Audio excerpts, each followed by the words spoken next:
cidade que luta por essa causa, é uma causa bonita. Eu sou médico, eu estou administrador, e é uma experiência muito diferente daquilo para a qual me formei.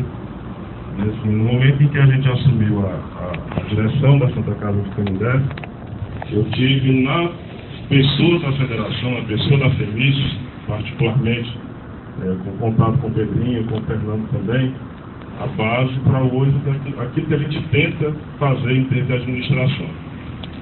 Então, certamente a federação, mais do que um órgão de representatividade política, até certo ponto também jurídica, ela serve de apoio às instituições. E a doutora colocando aqui a experiência dela do momento em que ela assumiu a direção de um hospital sem saber muito bem o que fazer. Então, eu acho que a mesma experiência a gente passou na Santa Casa de Canindé e teve na federação esse ponto de apoio. Então, formalmente, a gente agradece. Eu faço um agradecimento em nome da Santa Casa, mas um agradecimento pessoal também, Reginaldo, fazendo um agradecimento às pessoas que hoje estão na federação. A Jimile, que é uma pessoa que a gente tem sempre no contato, a Carol também, mas particularmente as pessoas do Fernando e do Pedrinho. E hoje é um momento que certamente todos têm muito a aprimorar e que certamente também vai ser um marco para a história da federação. Então, parabéns.